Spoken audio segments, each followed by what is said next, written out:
Tunay nga na ang banta ng coronavirus sa ating kalusugan, lalo na sa ating buhay, ay lubhang mapanganib.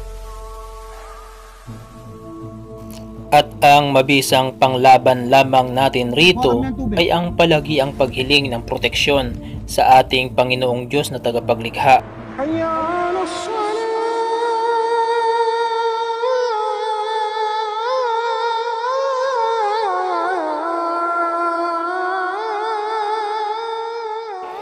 Kalakip nito, syempre gawin natin ang pag-iingat sa ating sarili at kailangan sundin natin ang mga patakaran na ipinatutupad ng ating pamahalaan kung saan tayo naroon.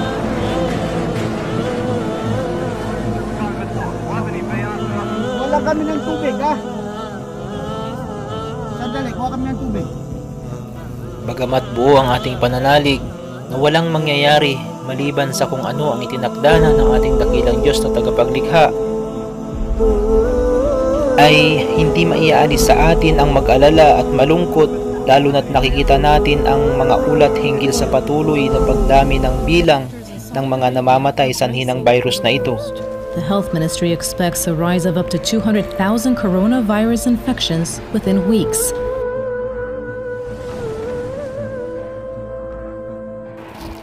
Sa bidyong ito ay aming ibabahagi ang pagbisita namin sa isang survivor ng COVID-19.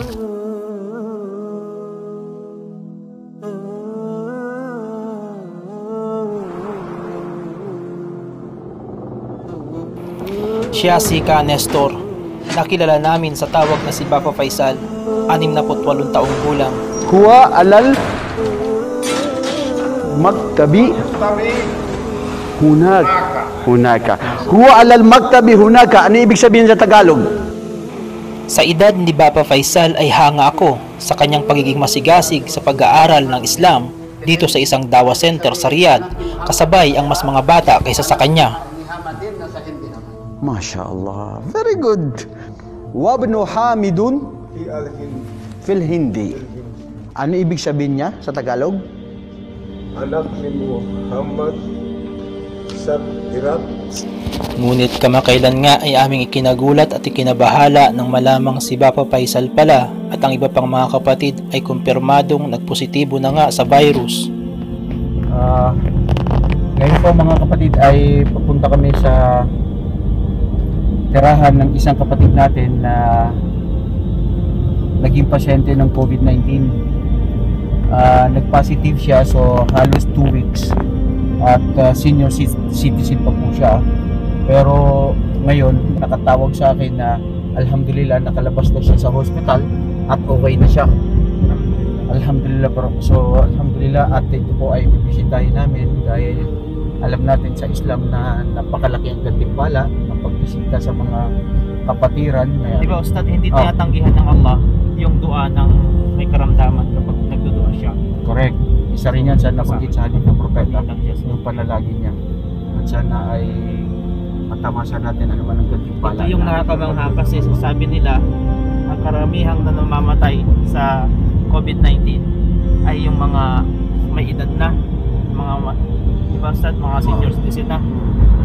So ito talagang survivor siya kasi ilang taon na ba siya, mga 70 plus na yata siguro. Mga 60 plus. 60 malapit plus, na mag 70. 70. Makikita natin mamaya.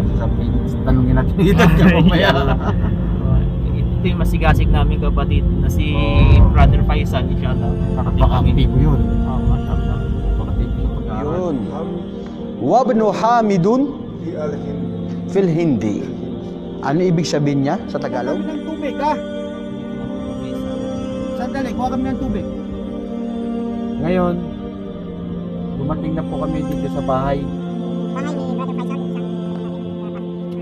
Ha? Ano ang sabi na kasama niya?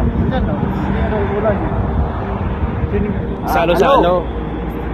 Nandito na kami sa baba, ha? Hindi daw siya pwedeng lumapit. Ayun si Brother Faisal. Halika. Dali muna natin para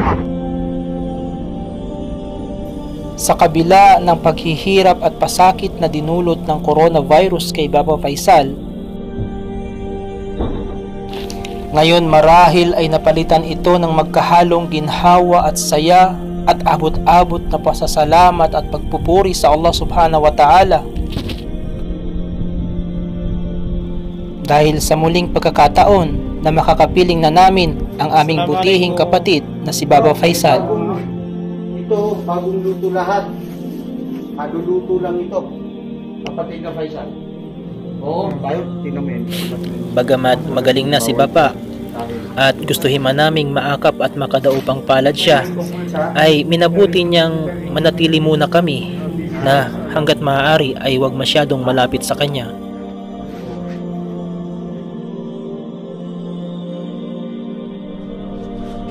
Ano nakasulat? Kahit medyo hirap pa si Baba, ay pinilit niyang isalaysay sa amin ang karanasan niya sa pagsubok ng coronavirus. Alhamdulillah. So ibig sabihin okay ka na. Brother Faisal, nung itong ganyan, parang saan mo yan nakuha? Ano ko ito sa gulayan?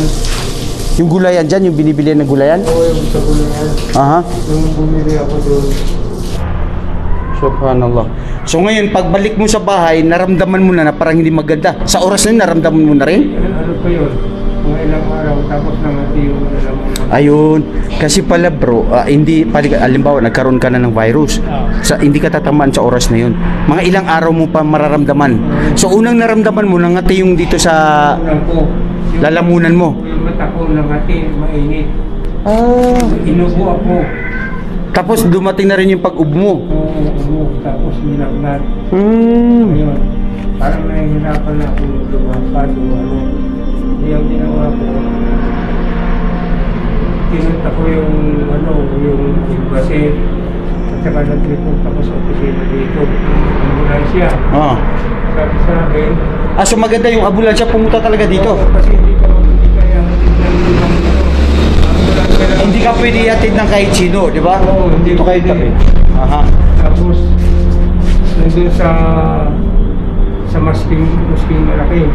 Okay. Sabi niya, bumaba ka na, pumunta ka rito, makikita mo yung signal ng ilaw. Sabi ko, napakalayo niya. I-atras mo, move back. Ay, hindi ako makalakad. I'm not move on. Nahihilo ako, matrasin na dito ako. Ganun ang nangyayari, subhanallah. Tapos binuhat ako. Dinala ko sa loob. Ikama ko. So nakailang araw ka doon na kapatid na Faisal sa hospital? 10 days. 10 days, eksaktong 10 days. Oo nga, nandito pala, no? Ito yung report. Itong yung report ng Statement of Declaration na ang kapatid natin na si Brother Faisal, Ernesto, pangalan niya, ay ngayon ay magaling na. Nag-negative na po siya. So, ang napakalaking aral po makukuha natin dito ay hindi lahat ng nagkakaroon ng COVID ay talagang yung kinatatakutan ng karamihan na mamamatay na. Tayo naman po sa Islam naniniwala tayo na hanggat hindi dumating yung nakalaan na ajal na pwedeng mangyari sa'yo, ay walang pwedeng mangyari sa'yo.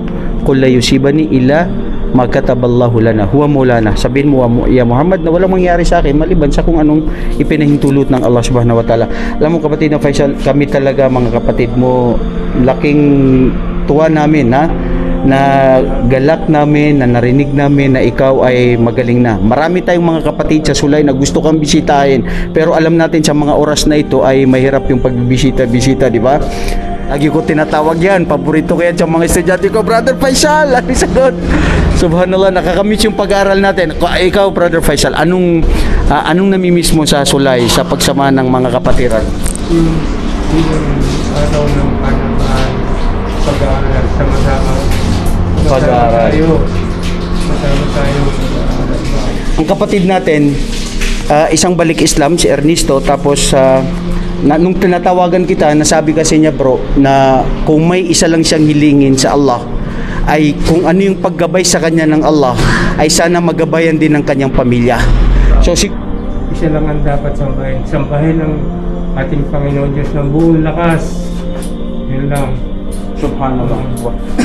Tignan niyo mga kapatid, mashallah, ang kapatid natin kung anong pinakahiling talaga niya is yung magabayan yung pamilya niya sa Islam. Hanggang ngayon tinuturuan niya, tinatawagan sila na maniwala lang sa tunay na nag-iisang Diyos, ang Allah, at huwag si Jesucristo. Kasi si Jesucristo ay bilang isang propeta lamang. Hindi biro po talaga yung mahospital ka na ikaw lang mag-isa, di ba? wala kang kasama, pamilya, kaibigan dahil dito, lalo na sa Saudi Arabia, pag nagkakaroon ka ng kaso na ganyan, ay sarili mo lang, ikaw lang mag-isa.